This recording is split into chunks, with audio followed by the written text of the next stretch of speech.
events. And well, viewers, for the next hour in GMT, we're going to be chatting with a man that's attracted quite a little bit of controversy and a lot of questions in recent times, and that is none other than the Secretary of Infrastructure, Quarries and Urban Development, Trevor James, as we get behind some of the issues that have been plaguing the space and try to find out what's the real story behind it. So special good morning and welcome to you, sir. How are you doing? Good morning, Kandace. I'm good. It's good to be here and to bring updates once again to bring the whole truth this time. Nothing but the truth regarding the road. It's a pleasure to be here, and good morning, all of Tobago. Certainly. Well, first of all, let's get started with the Friendship Connector Road. That's what, 75% complete at this point in time? Yes. The road is going apace. We sat back a couple of weeks ago, I think, and heard 54 minutes media press conference by Mr. Dennis. In that press conference, we've counted 32 lies that was exposed, that was presented to the public. And while today I can't respond to them all, I'm going to bring to the public enough information so the public understands what is the truth and what is the lie.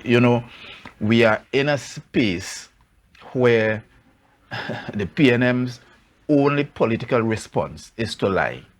We saw that with Email Gate, and the same strategy continues in Tobago.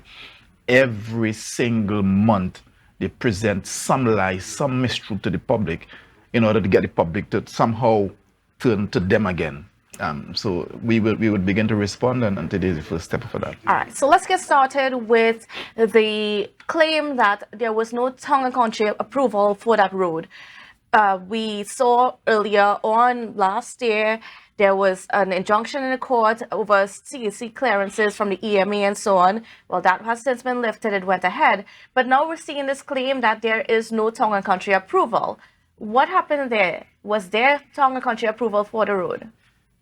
Kandace, we continue to allow people to present information that judge the PNM in administration differently from others. The PNM built that road from Garden Side to Old North Side Road, no submission to our country planning. The PNM built a road, continued a road from San Fernando to Point 14, no town country application. The reality is that the laws that govern town country planning allows for exemptions, and the road to Point, as is this road, are roads that are exempted. Can you explain why they are exempted? I want to read it. I didn't realize you were going to ask this question first, but the law says, and I quote, that Laws of Trinidad and Tobago Town and Country Planning Act, page 13. I'm just going to read part of it.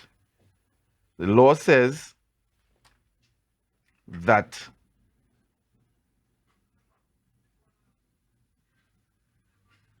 in this act, except where the context otherwise it requires the expression, development means the carrying out of building, engineering, mining, or other operations in, on, over, or under any land, the making of any material change in the use of any building or other land, or the subdivision of any land, except, this is the exception, that the following operations or use of land shall not be deemed for the purpose of this act to involve the development of land. That is to say, and the part part B, the carrying out of a highway authority of any works required for the maintenance or involvement of a road if the works are carried out on lands within the boundaries of the said road. We applied for CEC, and we indicated to the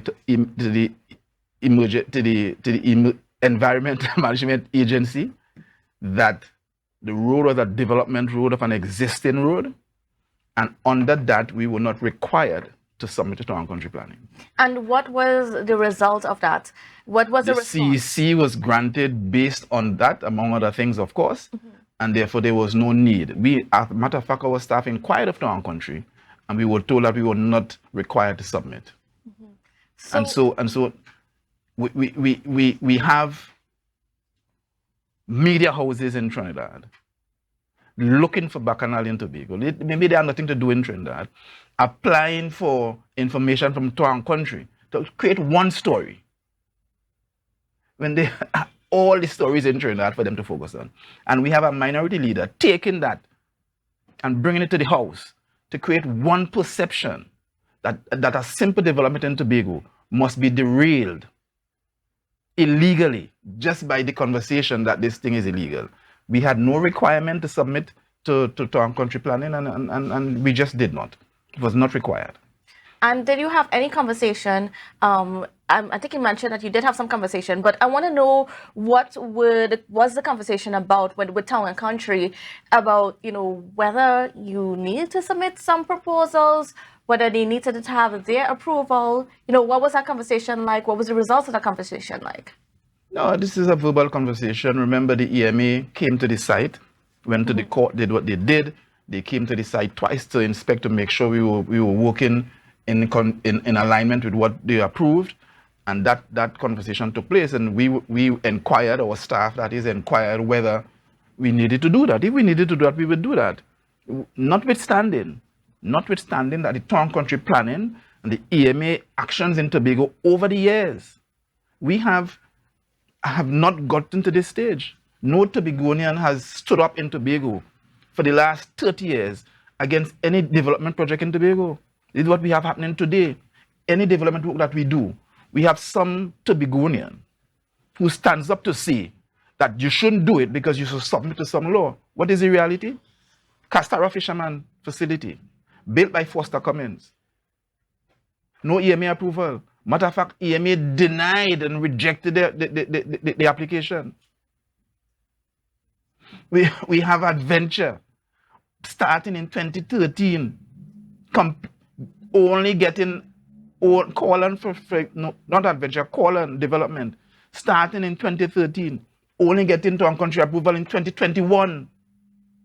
You heard any Tobagonian stand up to make noise that the THA doing this or doing that? The same thing to say for Bleming, for Bell Garden development, no town country approval up to today. You don't hear any Tobagonians, only PNM Tobagonians. And I want to say it is only PNM Tobagonians that stand up in the public and make pronouncements against any and every development work in Tobago. That is the tradition, and that will continue. So should this matter be brought to a court? Are you confident that the decisions that you took to, not have that town country approvals, that you would not be implicated? Well, Kandace, the courts are for everybody. I can't speak for a judge. Judges make decisions based on whatever information is brought to them and whatever subjective feelings they have. That's what judges do, and I can't speak for a judge, but we know that this was not necessary. And even if it were necessary, the duty of a public authority like the town country planning, when the state is doing a project, is to work with the state, not to take the state to court and say you must submit before. Because the tradition in Tobago is that every single development project has started without EMA and town country approvals. But does the airport project today does not have building approval. But does that tradition make it right? It's not about right and wrong. This is about a country trying to move forward, and public authorities, government and statutory authorities coming together to work to ensure that the right thing is being done for the people. You don't want a situation where one hand is saying, stop this until you get this. Otherwise, nothing will be done. To change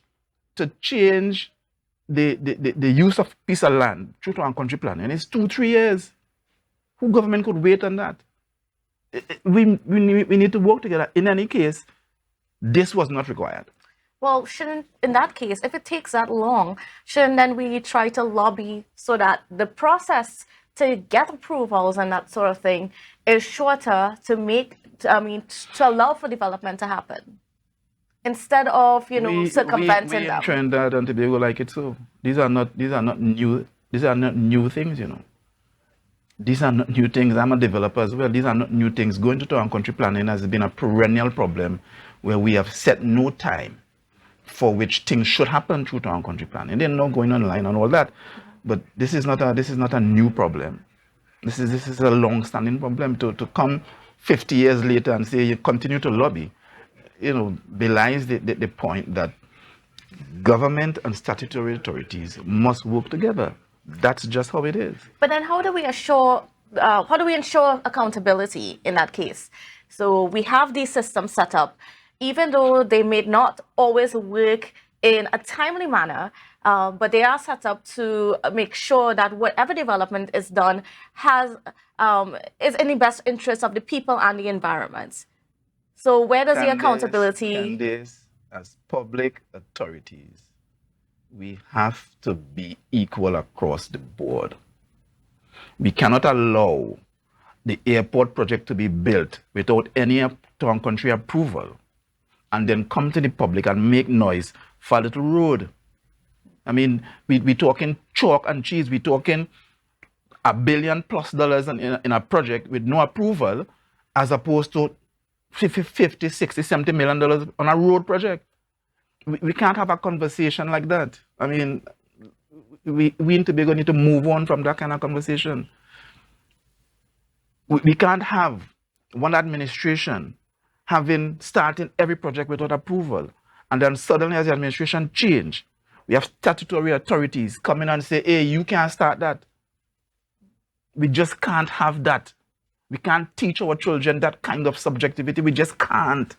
And too many of Tobagonians stand up in support of that kind of behavior from Trinidad statutory authorities, treating Tobago and Tobago voters and the Tobago and the THA with scant courtesy, as though we are subordinate to them. We just simply, this is a conversation I don't even want to have, to be honest, because we should be at the place where every Tobagonian understands by now that we have been struggling for development in Tobago, and that every development we should work together to make sure it is done, not working against it.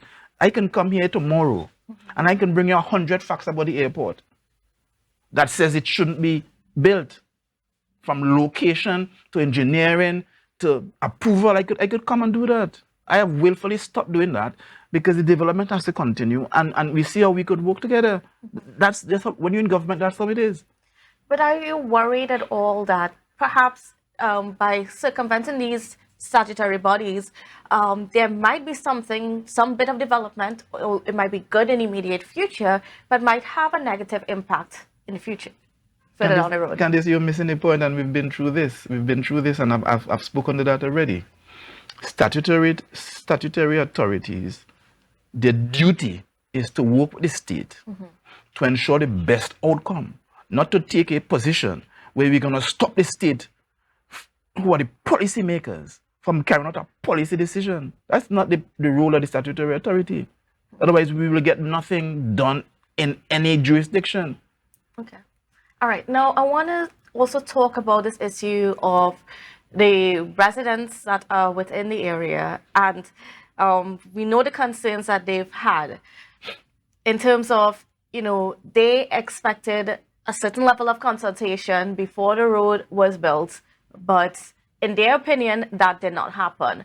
Can you bring us some clarity as to what happened there? How did the division go about handling the people that were occupying that space, and what was the conversations like?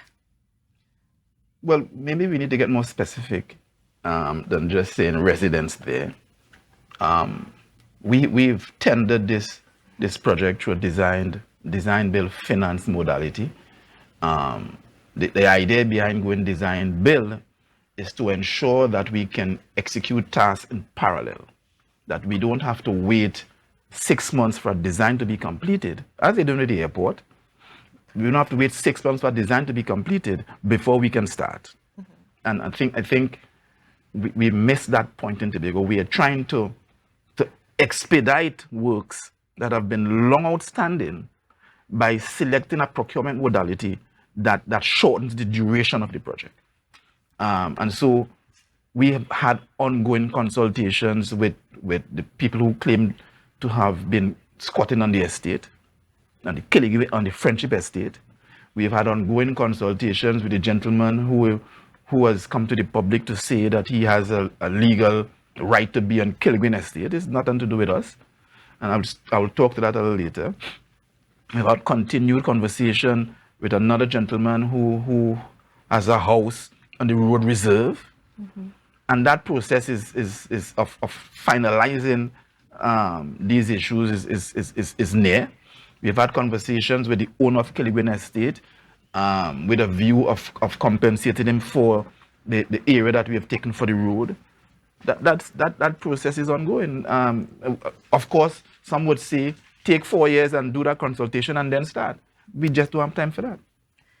So your solution is to basically go ahead with the road and then deal with the consequences after? No, as we build the road, issues arise, we deal with them. It's a project, it's a temporary endeavor. It is not meant to run forever. Issues would arise on any project, and we deal with those issues. There's some specific issues that we need to deal with, and we are dealing with those. In terms of Mr. Hearn, people forget that the estate was acquired on a compulsory acquisition in 2009. And Mr. London was on record of writing to the then UNC administration in 2012, asking for them to finalize the payment so he could move on with his work on the estate. The law says that the government, the state, cannot purchase any property that is encumbered. And so, whatever rights Mr. Hearn thinks that he has came to an end when the government acquired this through compulsory acquisition. Now, the law also says that to have any rights on state lands, you have to be in occupation of state lands for 32 years. Those facts are the facts, and therefore, Mr. Hearn, at best, is a temporary squatter, at best, and has no claims at all to any land in Friendship. Those are the facts. That's not me, that's what the law says. Should we go, therefore, and negotiate with a temporary squatter to give him 50 acres of land? How could that be a responsible thing to do? How could Tobagonians come to the public to say, listen, the man has been there a few years, give him the 50 acres. When people like you and me waiting for a piece of state land to build a house all my life. I don't understand. You know? All right, Ron. Well, we're going to get a bit more into that conversation, but we're just going to go for a quick break. Mr. James, we're going to go for a quick break, and we'll be right back. So viewers, please don't go anywhere. Good morning, Tobago. Welcome back to Good Morning Tobago on Tobago Updates. And viewers, we are continuing our conversation this morning with the Secretary of Infrastructure, Quarries and Urban Development, Mr. Trevor James, as we discuss some of the things that are within the space, the public space at this point in time, particularly that of the Friendship Connector Road that has, brought up some controversy and so on. And then one of that, of course, and we were into this conversation a little bit before we went to the break, and that has to do with the occupiers of the land, or of a portion of the land, I should say, the Hearns. And what are the concerns that they had about this road? Now, they said that they were not against the construction of the road, but there were some things that the division did that they were not necessarily in favor of, particularly that of the destruction of the chattel building that was there and that had been there for over a century. Kandace, I don't know about that. There were two old buildings, dilapidated, run down, that the Hearns started to live in after the road started, in an attempt to say that the buildings were occupied and all that. that were in the direct line of the road that needed to be moved. Like I said, we are firm in our belief that the Hearns have no right on Friendship Estate. We are firm in our belief that at 2009, the estate was acquired through compulsory acquisition, and all rights to anyone on the land before that became null and void. We know for a fact that the law says that to have rights on state lands, you have to be there for 32 years. The Hearns just don't have any right. We attempted to talk to the Hearns. Matter of fact, when we started the project, the staff at the division, the PMO office, went to Mr. Hearn, negotiated with him, moved back his fences where his horses was, put back a new fence for him. We were, in fact, trying to treat with Hearn in a particular way. And for some reason, Mr. Hearn believes that the estate belongs to him, and he started acting in another way. And so, you know, what do? We have been as accommodating as we can be. We've taken a decision to not act the way the PNM acted with persons in Canaan Bonaccord by moving them off of their land. We've willfully done that. The chief has come out of his office and gone to the site to speak specifically with residents, as you call them. That has never been done in Tobago. That's an indication of the love and the respect we have for fellow Tobagonians who occupy in this space that we call Tobago. We've gone there, 3 secretaries went to talk to Mr. Walters. Where have you seen that happen? That doesn't happen. And we have demonstrated by our actions that we are a caring government who want the best for every single Tobagonian. But we are not going to give away the land to one Tobagonian while others are suffering. No, there was the way how that area was set up with the Hearns and so on, because there was a bit of a ecotourism product that was part of the estate. And of course, it involved the horses, the access to the beach, and there was a little farm and that sort of thing. This was their vision, to have a space where people could come, people who love camping and that sort of thing. Was that idea thought of or considered when the construction of the road, when the decision was made to go ahead with the construction, so that you could still have the construction of the road and still facilitate that ecotourism product? Kandace, we can't have people, and we cannot reward people that break the law and try to steal state lands. It doesn't matter if you build the best ecotourism facility. We just simply cannot have anybody going on state land that belong to the people and decide, you know what, I'm going to take 50 acres, I'm going to try and fence it and use it for my own personal gain. We just can't have that. The conversation about what Mr. Hearn was developing is not a conversation that I even want to have. This is a conversation about the rights. The conversation about the rights of Tobagonians to the free use of the land that the state has bought for the people of Tobago. It's as simple as that. If Mr. Hearn feels that he is aggrieved, then Mr. Hearn has the right to go to the courts for redress. That's just the way the world is. But to come to ask a government to give or to justify someone coming on state land and taking it for their own personal use, when we have letters from the office of the chief secretary writing Mr. Hearn to vacate the land, where he refused to vacate the land. All of this is because past administrations did not act in the way they should act. That's what this is about, and we've inherited this problem, and that we are trying to solve, and we will solve it as fairly and as equitably as we can. Okay. But certainly, you can't just take the state land and say this is mine. I mean, that just won't stand. So where are we now in terms of the construction of the road? All right, so the road is going apace. We are about 75% complete. We are hoping that we can finalize the negotiations with the Walters and another gentleman who owns a piece of the land. I think we are close to signing an agreement with that one gentleman. Mr. Walters we are working with his lawyer. He has hired a lawyer.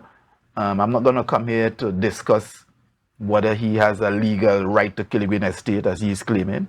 What I have, though, is that the cadastral that he presented in his lease does not show 37A. And we have all the cadastrals for Killigrew Estate that has been registered. None of them show 37A. As a matter of fact, we have information that Mr. Walters was taken to court by a gentleman who owns an adjacent piece with that same presentation of that lease that he says he has, and lost the case because he had no land there. The problem we have is that Mr. Walters, who is on Killigrew Estate, squatting or legally or otherwise, has built his house 4 feet from a road reserve, which is in fact illegal, and impacts the road reserve where we are going to open the road reserve. And because of that fact, we went to him, my staff at the division, with the contractor, myself, the chief secretary, the secretary of health. We went cordially to negotiate how we can best relocate Mr. Walters, not because he was on our land, because his house was 3-4 feet away from an existing road reserve, which we intend to open. That's the same road reserve that comes along Stobby Local Road and terminates at Farm Road, where MIC is. Parts of it has been built out already. That's the only reason that we have gone to Mr. Walters. Mr. Walters, if he has 3 lots, when we move him and we agree to that, he can go back to Killigrew and take his 3 lots, wherever his 3 lots are. That is not our concern. But for now, his house is 4 feet away from the road reserve, and therefore the law says that for a minor road, your property must be 15 feet away from it or 25 feet from a major road. However you want to classify this road, minor or major, Mr. Walters' house has to be at least 15 feet from the road. And that's all we want to do, and we will treat Mr. Walters fairly, and as fair as we could. We have made Mr. Walters a win-win offer. Pay his rent for 6 months, give him a new property in 6 months. Whether we believe that he has a legal right to a piece of Killigrew Estate is irrelevant to the fact that he has been living there. He's to be going and living there, and we don't want to disenfranchise him. And I think it is a testament to our desire to make sure we are not disenfranchising legal people, and that's just what it is. And when it comes to some other matters now, let's move away from the road. I want to get into... Well, I want to stay on the road for a bit, but I'll take your question. Okay. Well, actually, if there's some more that you wanted to add in terms of the road itself and all the issues... Absolutely. Okay. Absolutely. Mr. Dennis spoke about the way the contract was procured, and told a series of lies as well about soul selection and that kind of stuff. And I want to make it clear that this project was tendered twice. Selective tender twice. This current contract is as a result of the second tender, where we had 3 participants submitting tenders. This is contrary or totally opposite to what the PNM did. The PNM in adjacent lands at Cove and Sherburne sole selected every single entity, every single contract on those estates. Sole selected without even tender documents through the Division of Infrastructure. One contract for the contractor of $88 million. One contract of a consultant at $6.7 million. Surveyors, everybody sole selected, and they come today making noise and trying to put a lie in the space about the tender process that we implemented at the Division of Infrastructure. There was no such thing as tenders.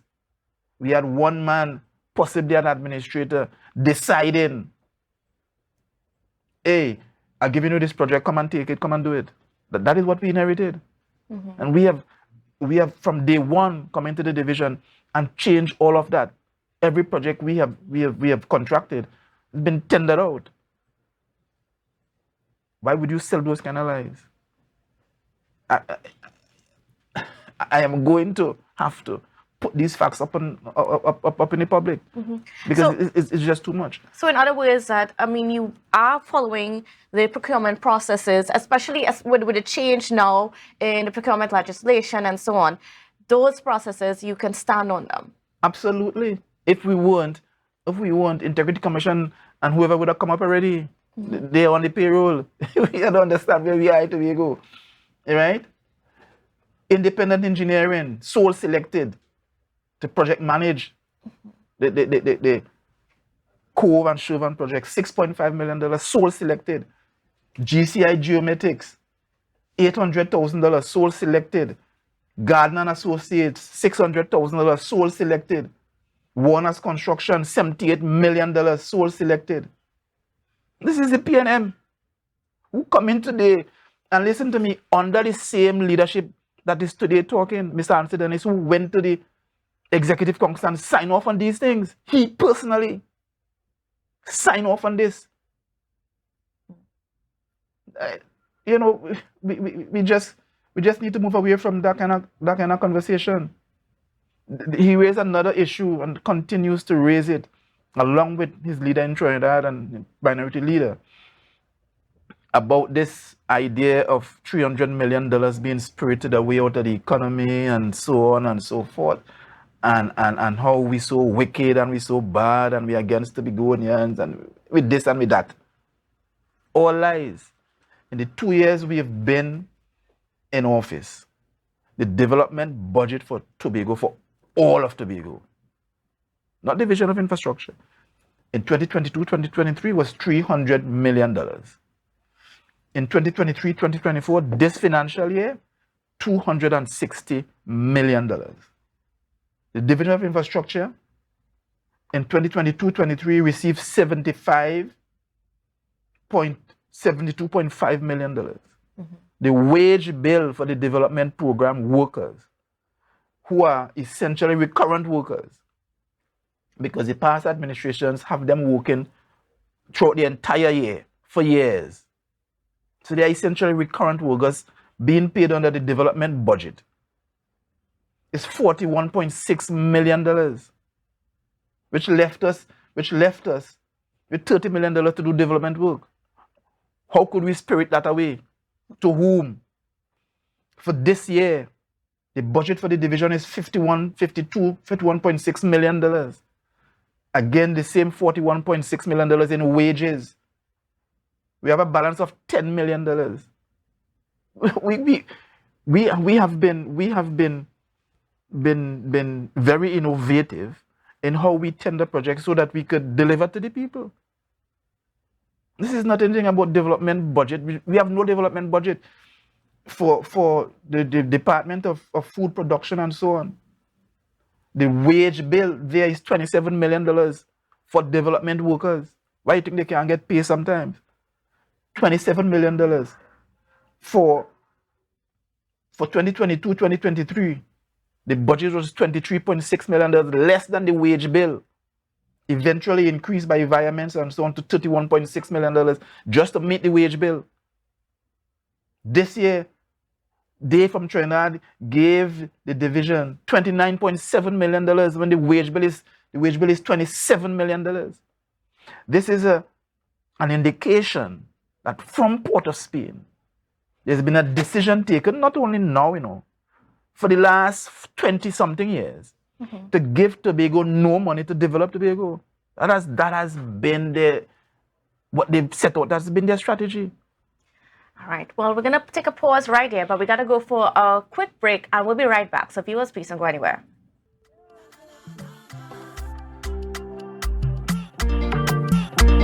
Let's go.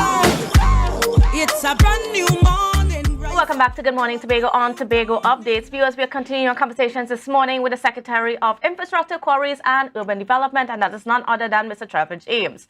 Now, before we went to the break, we were starting to get into, just the ongoing controversy regarding the contracts, what is being given out, whether all the money is going down to Trinidad through Trinidad contractors, the $300 million deal and all of that stuff.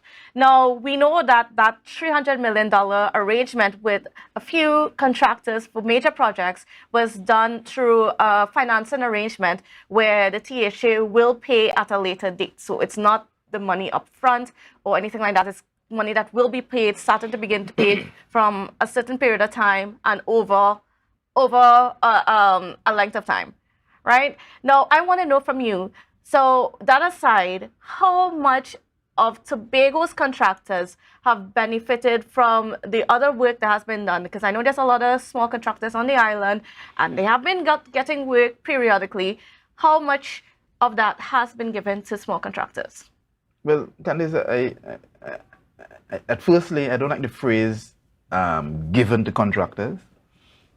We don't give contractors work. Contractors will tender whatever process it is they would tender. And the firm that wins the tender will be awarded a contract. That's under our administration. That's what we have decided to do. We don't give people work, whether they be Trinidadians registered or Tobago registered. In the division, I can't say what is the figure, but I know that we've awarded some contracts, and we have continued some contracts that were previously awarded after we were able to reorganize the whole filing arrangement and so on for these smaller contracts, and we were able to execute some of them. We just simply don't have the money. Like I said, in the first year in office, essentially we've had $30 million. That's to do work in-house and also to award a contract from the division. I think there is a misjudgment that continues to take place in Tobago, so I'll probably try and explain it. During the years of COVID, 2020, 2021, maybe late 2019, all construction works stopped internationally, certainly in Trinidad and Tobago. Therefore, what it meant is that the administration at the time was able to have a large sum of money in unspent balances because nobody was working, all the monies were there, the equipment were being rented, everybody was going through this COVID madness. So come 2021, when the country began to half open up and so on, late 2020, 2021, the government now had in Tobago a large sum of money with which to do works. And the government at the time, the PNM administration at the time, decided that, listen, in addition to this money, whatever that figure was, which could be for 2 years, which could be a sizable figure, $200 million, they decided they would go and take a bond from the central government of $160+ million. That they would go into the overdraft in the THA as well. And so they were able to award contracts for vast sums to many people. And in their case, they were to give them a work. So there was no tendering taking place. Somebody sit down with the people in the PCO and they say, listen, let me give James and Kandace a contract. And we call James and we say, let's sign this. This is the figure. It have more enough money there for us. And we go and we do our work. No scope, no definition, no bill of quantities, nothing. That is what we inherited. A lot of that, and even all of that money was not enough to cover the works that they supposedly awarded. So what we have in the THA today is people trying to compare 2 years of that expenditure, which is an abnormal expenditure, to 4 years to 2 years of our administration with no money, and say to the Tobagonians, you see, they can't do nothing and they this and that. That is just not the case. We have to analyze the thing for what it is. Not only that, we have inherited a $65 million debt, $165 million debt we have to repay. We've inherited interest on overdraft of $80 million in interest that the PNM didn't pay for years, that we now have to try to pay. We inherited projects where the auditors are saying that they were overvalued by 220%, 250%, that we have to try to pay. And we still have PNM people making noise to say, give me a next work. Just give me a work. And as a responsible government, we just simply can't do that. And so we have to tell our supporters that we have to manage in chaos, and that your government has been doing a wonderful job of managing in this chaos, because the PNM controls the media in Trinidad and Tobago. Sorry to say it. Right? I'm not talking about you, Kandace, not Tobago updates. The PNM controls the media. When media houses are applying to Tobago for freedom of information and leave all the plethora of problems in Trinidad to sort out, we know when the EMA is targeting the assembly to have everything in order before you start, when nothing happens in Trinidad or in Tobago before in that manner, we know. And we tell our supporters to stand firm and hold the ground. One more election and we'll be rid of them. We need to hold the ground, because they have taken a decision to starve Tobago of any funds so that we can't do anything, of every fund. Now, we are at a position that the THA, or the Division of Infrastructure, is able to pay some of the contractors that were owed, or at least pay a portion, 15 to 20%. At least that was the figure given to us by the Chamber of Industry. And we heard from them that right now the process is with the accounting team and so on. They have to, because some of the contracts, the invoices are missing, they have to go and, look at the works and stuff like that. They have to bring back their contracts just to make sure everything is above board. Now that payment is being issued and is in the process, can we look forward to some more construction happening in the space? Because the complaint from the business community is that construction has been down for the last 2 years. And construction is one of those things that keeps the economy going, especially in a small space like ours. Can we see some more happening now that part of that is being Let me answer that question by asking, should we put the teacher in further debt? Because I just answered that question before you asked it.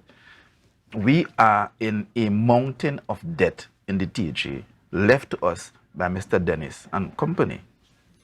This is not our doing. The Chief Secretary has been, in my opinion, the fairest person that I could have encountered in the politics. We have the Prime Minister in Trinidad refusing to pay contractors from 2014, even up to today, even after they win them in High Court. Up to today, they can't get no money from them. You understand? We have begun to pay down on our debt that we owe. We've done the accounting process through the auditing and so on, but we have started to pay. That doesn't happen in Trinidad. It is not happening in Trinidad. So don't let them come to say that we ain't paying them. We are doing our best to pay them from the limited resources that we have. Taking money and denying development works on the island to pay this debt, which is kind of what they want, right? The money, I listened to the press conference myself as well, and I was amazed at the information presented, where a member of the chamber was speaking as though he was the administrator of the Division of Infrastructure, that he knows that the thing is at accounts and they're doing this and they're doing that, like somebody gave him a report. Maybe the administrator gave him a report. It was all amazing to me. But the facts are that we requested the monies through the accounting process in the THA, through the environment process, the request for release process. We are in the process of ensuring that there is a legal authority in the filing system that exists in the THA to ensure that no public officer gets called up by the Auditor General and so on for misuse of public funds. And so the division is going to go through that process to ensure that we have the filing and the documentation correct. What we have found since we've been asked to pay this money, that there are several of these contracts that had no contract. And so we're still in a quandary as how to find a way to legally have a legal authority to pay. But we are working on a process, and we hope that we will come to some resolution of that matter soon. Because like I said, contracts were just given to people without due process before us. And we left in this quagmire of trying to just pay somebody with no documentation, and I'm sure the administrator will not do that. Now, what do you think your role is in a space where we have all those challenges in terms of debt, but we also have an economy that is dependent on construction? What is the division's role in ensuring that there is some movement in the construction sector so that the economy can have a little bit of boost? The Tobago economy is a unique creature. It is appended to the Trinidad economy, and the government in Trinidad treats the Tobago economy as though it was part of Trinidad. And you see that every year in how they allocate monies in the budget. They attempt to get to a percentage figure to the lowest of the law requires, which in turn limits our ability to develop the island, which in turn limits our ability to get into investment project, which in turn limits our ability to give the kind of economic support required in Tobago to help the economy move forward. So at the division, we have had to come up with procurement strategies in order to bring private sector money to execute public jobs. Mm-hmm. And almost all the projects that you see that people complain about, it is our attempt to have something moving apart from employing people through a 10-on, 10-off program and so on, to give people some disposable income and to create some multiplier effect in the economy. We have used our procurement strategy to bring private sector money into the public space, because those who control the public purse gives us no money willfully. And so from where I sit, that's doing the best that I can do. We've had as comparison the biggest project in Tobago ever in the airport expansion project, given to a foreigner. I don't hear anybody coming here and quarreling and talking about it. We've had Chinese evict Tobagonians from their property. I don't hear a continued conversation every month, every week, how the Chinese down there building this thing and no Tobagonian and getting no work down there and all the money going back to China, but the government paying them in US dollars. When UK, I get $200 in the bank if you go. The government paying the Chinese in US dollars. If that project was given to a Tobagonian contractor, we'd have more US dollars circulated in the island in Trinidad and Tobago now. We don't have people coming every month and talking about that, and media personalities arguing about that every month, and politicians. We don't do that. PNM only PNM does do them kind of thing, because for them, if them men do it, it can't be done. Mm-hmm. And in Tobago, we have to get to a place where, you know, we rise above that kind of foolish politics, and we support the development process and development projects that the government, whether the government in Trinidad or the government in Tobago, undertake. Because all development work is going to benefit the island, if not today, certainly tomorrow. Now, you mentioned something interesting in that response, and that is, you know, the private sector work that you are engaging. And of course, well, we know some of that have to come from Trinidad, and that's because of the financial arrangement, because you are not paying right away. So you're depending on the private sector to invest some of those funds here in Tobago. How was there a clause in those contracts to allow for the subcontractors, for those major contractors, for the small man to be a part of those projects, to be subcontracted for those projects?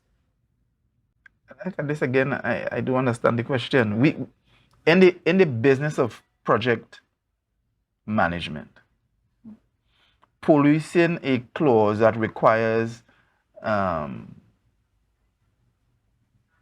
a local content, mm-hmm, is a difficult or nigh impossible thing to do.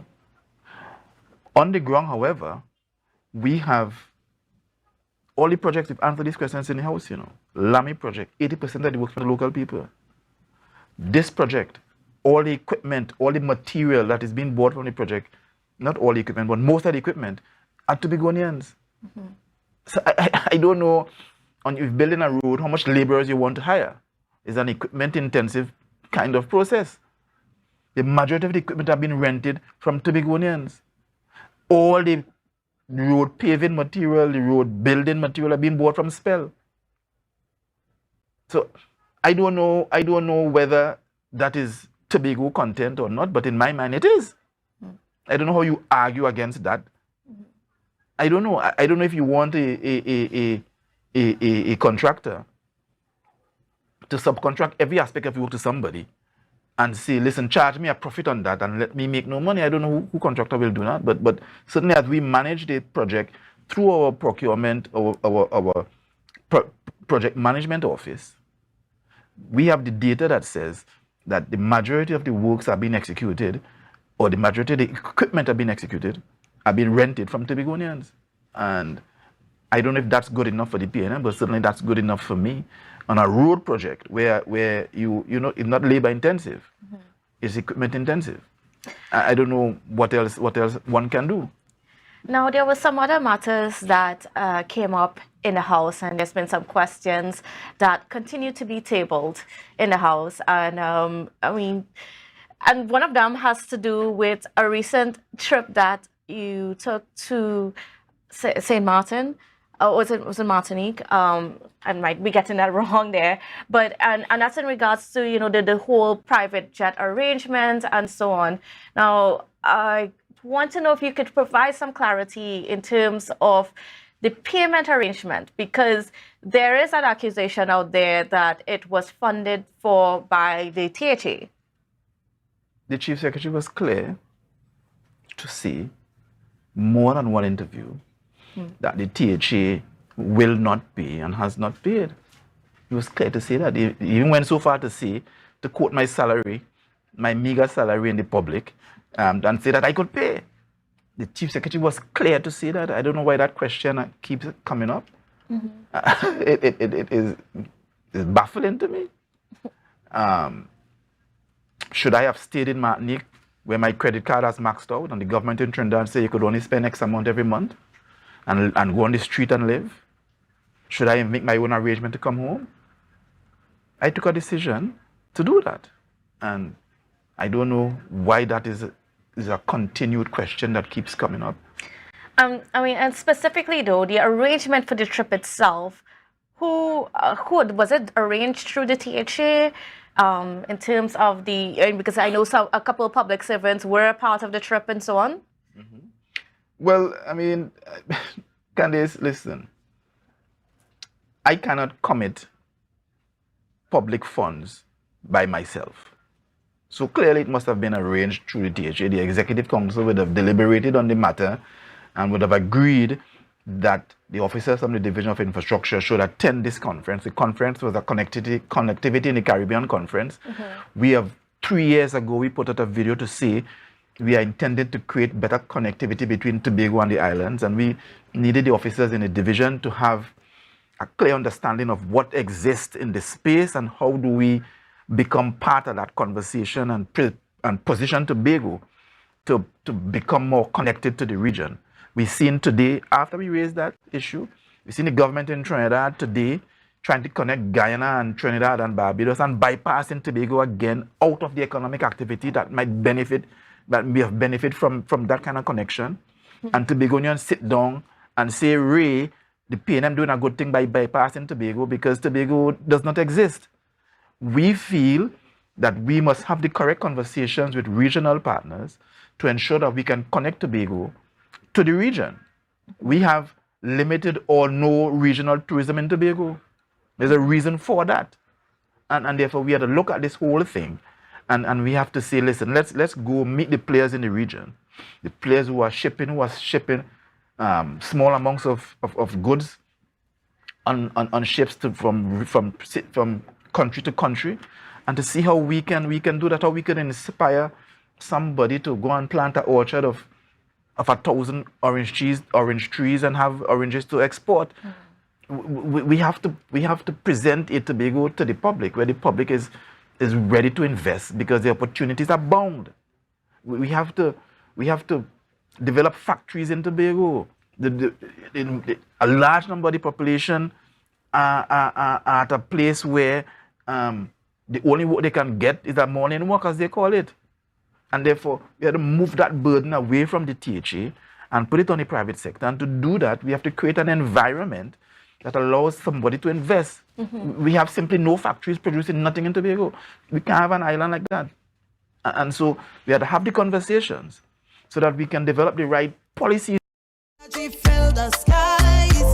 I say thanks a favor to wake up and hear my neighbor. 60,000 people strong, and the vibes is never wrong. Welcome back. Good morning, Tobago. On Tobago Updates, viewers. Well, we just want to first apologize for that break in our transmission, but we're back up now, and we've extended just because of the break. We've extended just a little bit of our time with the Secretary of Infrastructure, Quarries and Urban Development, Mr. Trevor James. And of course, I know right before the break happened, the break in transmission happened, we were just trying to discuss about the Tobago needing to have that connectivity with the rest of the region. Absolutely. I think when we sit at the Executive Council and we discuss these matters and whether we should participate or not, we are trying to position Tobago at a place where we can create the springboard that is necessary to develop the island. I think there is an expectation that we could accomplish in 3-4 years work that the PNM couldn't do in 23 years. And while the faith in us we appreciate, the reality is that some of these things take time, and we have to set the foundation now so that the island can move forward. And so we have to get to the right meetings, to the right conferences, meet the right players. When our secretaries go to cruise conference, what do you think we're trying to do? We're trying to bring more cruise ships into Scarborough, and we see the fruits of that happening already. In Tobago, over the first year and our second year, we've seen a massive increase in cruise arrivals in Tobago.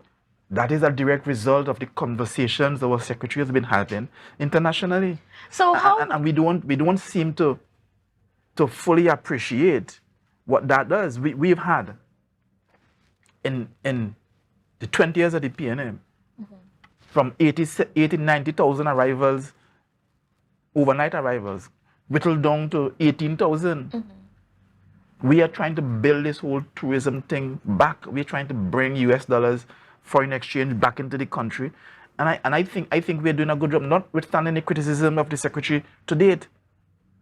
Under her tenure, we've seen a massive increase in arrivals to Tobago, local arrivals, and international arrivals and cruise arrivals.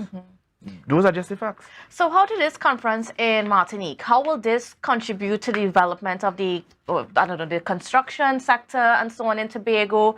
What was the outcomes of that meeting? Well, it's not in the construction sector. We've met with players in the region who are now purchasing small ships to ship goods from island to island to island. Okay. So we now have people building ships specifically because the container ships that come out of North America are too big for us. And so we have small agricultural holdings who are shipping 2 tons of goods between St. Martin and Martinique. We need a ship to do that. So we need that connection. It's the same conversation that is now happening in Trinidad, and people are now seeing the benefit of the possible link between Guyana and Barbados and Trinidad. Through this thing is an idea that we espoused before they even thought about it. Don't mind they cut us out of it. But we still have to do our best as a government in Tobago to ensure that we are creating the right networks so that when we're ready to spring forward, we have the connections there to do that. And the conference brought us face to face with the regional players in port management, in port logistics management, and in cargo shipment. And that's where we need to be. And now let's move to some of the things that everybody is concerned about, especially our drivers, and that's the roads. Now, I know that a lot of the division's equipment and resources right now are being lent to the oil spill cleanup. So give us an idea, and of course that would have changed the schedule of works to be completed and that sort of thing. So give us an idea of where we are in terms of getting some of our roads fixed.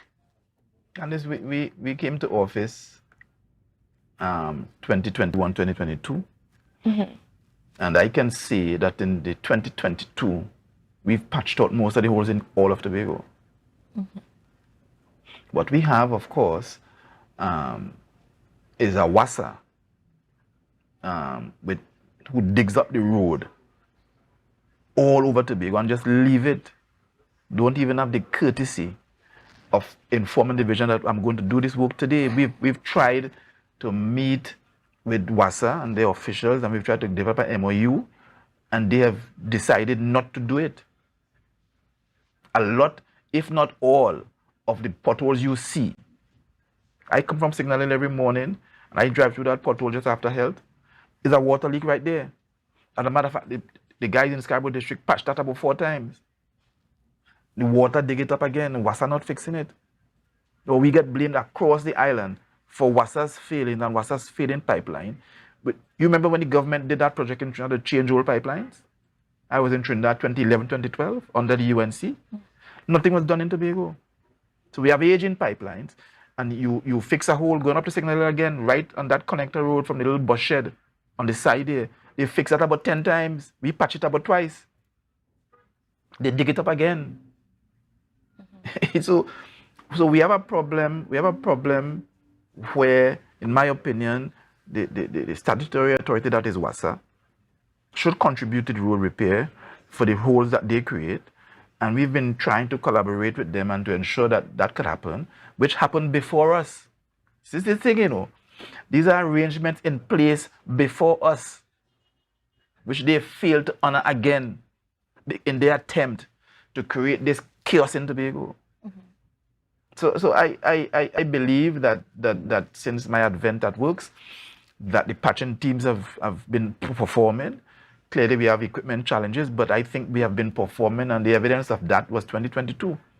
We've had a lot of rain at the end of 2022 that destroyed some of the roads and so on, and we are struggling because of lack of financial resources to cope.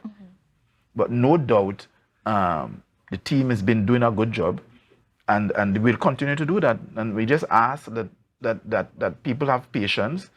We've never been in a situation in Tobago where we have all our roads fixed. That's a demand that is on us now. Fix all the roads one time. We've never been in that situation. We've had bad roads in Tobago for years, for decades. And nobody was complaining, you know. Suddenly, all the roads had to be fixed because PNM people say, fix all of them now. You can't spend no money until you fix the road. I mean, let us be reasonable and be fair in our analysis of the thing.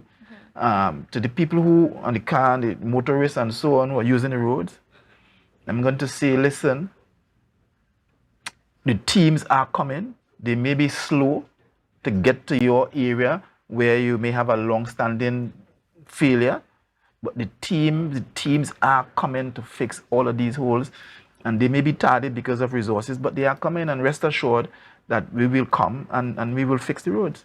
I mean, I want to highlight in particular that oil fields trace roads, because I know that's been a challenge, and it is one of those things that was listed as a priority area for this fiscal year. What's happening? What's the update? It's going to be fixed this year.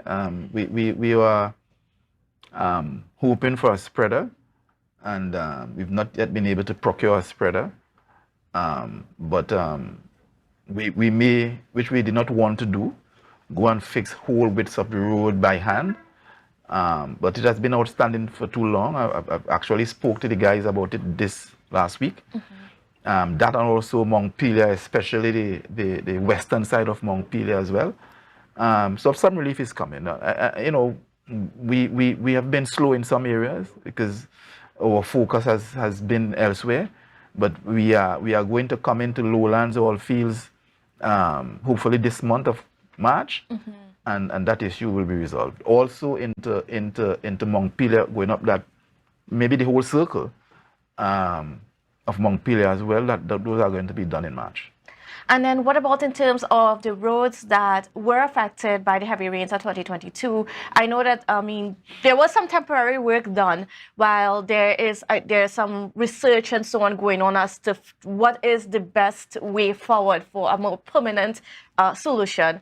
Where are we in that process? So the two major roads were Castara and, of course, Bad Rock. Yes. We went to Castara, and we used up most of our development budget in Castara. and we are still yet to pay the owner of the land that we use to move the road further into the bank. Again, it's a money thing. We just don't have the money to do the work. That was a massive job that we undertook in-house because we couldn't contract it out. And the men in the development program went there and did a marvelous job of keeping the road open and so on. There's some work that we're trying to do as the money comes. Some toe walls to be built and some drains to be built before we could actually pave the road. So again, we appeal to the motorists there to bear with us. I know the road is a little rough when I passed there the last time and so on, but we have a severe cash constraint, and we are going to come. In terms of Bad Rock, we have the designs for Bad Rock completed. We haven't gone public with it yet because we just can't find a procurement strategy where we can have that road executed. Hopefully this budget we would make another case to the Ministry of Finance for special funding for road infrastructure in Tobago. But given the budget that I just read to you, we have $51 million and a wage bill of $42 million. we simply just can't even do those two roads. Yes. We have outstanding Idlewild as well. We can't find the monies to finish, to start. So we ask the media to help us to advertise the fact that this budgetary constraint is not a THA thing. It's not a disadministration thing. We have mounting debt left by the PNM.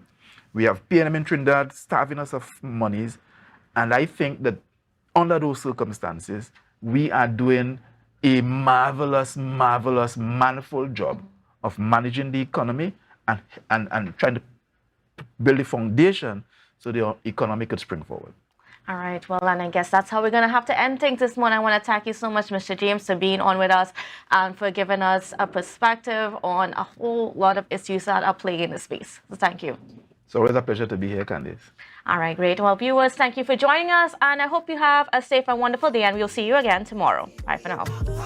We are people.